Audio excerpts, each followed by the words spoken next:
On February 1st, 1974, a fire began on the 12th floor of a commercial building in central São Paulo.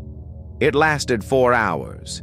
When it was over, 191 people were dead. 40 had jumped from the upper floors. 13 were found inside an elevator that never reached the ground. The building was called the Edificio Joelma. It had been standing for less than 3 years, and it had been built on land that already carried a death.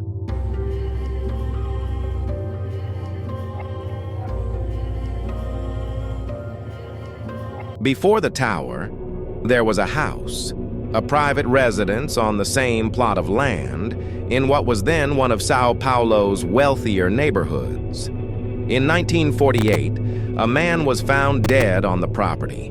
His body had been placed inside a well. The case became known in local press as the crime do poco, the crime of the well. It was never fully resolved. The house was eventually demolished. The land was sold. And in 1971, a company began construction on the site. 25 floors of offices, rising from the same soil that had already held a body in its depths. No one involved in the construction appears to have considered this relevant. The city had already moved on. The ground had not. The Edificio Joelma was completed in 1972. 25 stories, commercial use, located on Avenida 9 de Julio, one of the busiest corridors in central São Paulo. The building had one stairwell, for 25 floors of offices occupied by hundreds of workers every day. It had no fire escapes, no sprinkler system, no fire-resistant materials in the interior walls. The stairwell was not pressurized. In the event of fire, it would function not as an escape route, but as a chimney. Smoke and heat would rise through the shaft faster than any person could descend. The building passed every inspection that existed at the time. The codes were not designed for what was coming. The fire started sometime around 8:50 in the morning, the 12th floor. The most likely cause was a short circuit in an air conditioning unit. Within minutes, the flames reached the interior walls. The materials were not fire resistant. They burned.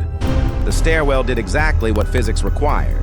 It became a vertical channel of heat and smoke, carrying both upward through every floor above the origin. Workers on the 13th floor and above had no way down. The fire brigade arrived within minutes. Their longest ladder reached the 10th floor. The fire had started on the 12th. Between the top of the ladder and the lowest floor of the tract, there was a gap that no equipment in São Paulo could bridge in 1974. People began to appear at the windows of the upper floors. Some waited, some did not. In the hours that followed, 40 people jumped. When the fire reached the upper floors, 13 people entered the elevator. It was an instinct. The stairs were already filled with smoke. The elevator was the only other way down. They pressed the button for the ground floor. The elevator began to descend. Then, the power failed. The cabin stopped between floors. The doors did not open. Smoke entered through the shaft, the same shaft that fed the stairwell chimney. 13 people sealed inside a metal box suspended between floors of a burning building. They could not get out. No one could reach them. When rescuers finally forced the doors open, hours later, all 13 were dead.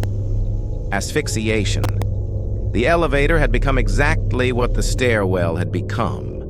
A sealed column feeding smoke upward, with no exit and no air. In the weeks after the fire, photographs began to circulate. Images taken of the building's exterior during and after the disaster. In several of these photographs, observers claimed to see faces. Not reflections, not smoke patterns. Faces, appearing in the windows of floors where no survivors remained. The claims were repeated across television coverage and press retellings for decades. Multiple witnesses identified what they believed were human features in the images, concentrated around the upper floors and the elevator shaft. There is no forensic or photographic analysis in the public record that conclusively confirms or denies the presence of these anomalies. The photographs exist. The interpretations remain contested. What is not contested is that the building became, in the public memory of São Paulo, something more than a disaster site. It became a place that people believed still carried its dead. The fire was fully extinguished by early afternoon on the same day. The investigation confirmed the probable cause as electrical failure.